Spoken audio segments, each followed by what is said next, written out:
Giving up is the birth of regret. The reality of life is that we will all hear more no's than we hear yes. In the summer of 2009, I was 19 years old, working a summer position at Target between my freshman and sophomore year at undergraduate school. I was working in the women's clothing department, and I noticed a lady staring at me from across the aisle. I figured she probably had a few screws loose, so I attempted to ignore her very intense stares.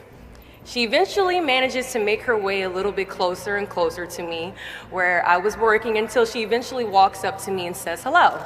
I say the famous Target quote, which is, "Hi, may I help you find something?" She then asks me, "Were you born in this country?" And I was immediately offended. And I said, "Yeah, I was born in this country." And then she says, "Do you have any kids?" I said, "No, I don't have any kids." She then asked me if I was married, and then I said, "No, ma'am, I am not married." She says, "How old are you?" I said, 19. "May I help you find something?" She then says, "You are the most beautiful girl I have seen." And I said, "Oh, thank you."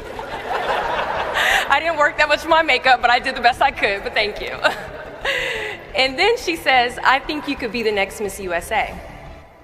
And I stare at her in pure disgust and said, "Pageants? Okay, we don't do pageants in the Army." She then asked me to meet her at Starbucks the very next day before my next shift at Target.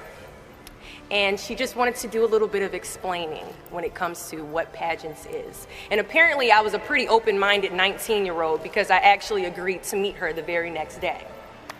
The next day she brought this foot-tall stack of pageant books and proceeds to convince me to enter into a state pageant 3 months later. For those who do not know, when it comes to Miss USA, you have to win your state first, okay?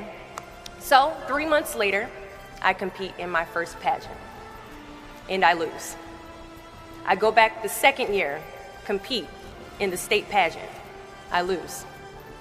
Go back the third year, compete in the state pageant, and lose. Go back the fourth year, compete in the same pageant, and lose. I go back the fifth year, y'all, compete in the state pageant and lose. But guess what? I go back the sixth year. Guess what happens? I lose. I called her on the phone and said, "You told me I could be the next Miss USA." And she says, "Deshauna, keep working, don't quit, keep going back." And in June of 2015, she passes away from leukemia. 6 months later, in December 2015, I win Miss District of Columbia, USA. And 6 months after that, in June of 2016, I become the first soldier to win Miss USA. Giving up is the birth of regret. Giving up is something I did a lot of growing up, and I don't think I really challenged myself to stick anything. To ask my mom after tryouts and making it to the team for my very first pair of track shoes. Now at the time, she walks into our house and she has a bag that has a nice Nike check sign on it, so I get excited because I wasn't getting new shoes very often. I go to take the shoe box out the bag and I notice that it says a size 9 on it. Mind you, in the 7th grade, I was a size 5. I open the box and I slide my feet into the shoe and I look at my mother and I said, "These shoes are too big." She says, "I know I did that on purpose." I was like, "Why would you buy shoes that are too big on purpose, Mom?" And she says, "Because I know that you're going to grow into them." See, I couldn't run at the speed that I wanted to because I didn't fit the shoes I was wearing at the time. Now, many of us have goals we're trying to achieve, but the person we are right now is not the person that we need to be when we cross the finish line to our dreams. So we must walk and pace ourselves on this journey to our goals because we haven't grown enough in ourselves to fit the shoes that we need to achieve our aspirations. At times, our purpose drops in our laps as if the heavens threw it by accident. I ask only one thing of you all today after you leave this building. Do not fear failure, but please be terrified of regret.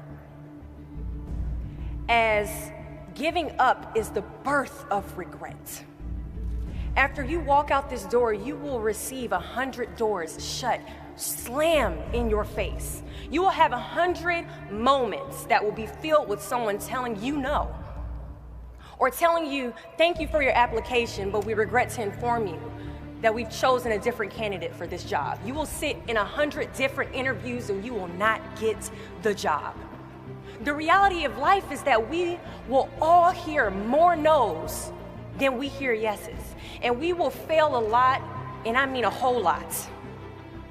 But what I ask of you today is to not take no for an answer. Don't be afraid of no's. Be afraid of the possibility of a yes that you have prematurely destroyed because you decided to quit before the clock strikes 12. You can ask anyone, friend, family, anybody. I love a good no. Please tell me no. Telling me no is like adding fuel to a fire that is now set ablaze because of your single no. I love additional reasons to work harder. Please give me a reason. So today I challenge you to fight, to work, to not stop here, to believe so heavily in your aspirations that you too will not fear the word no, but instead you will choose to welcome it.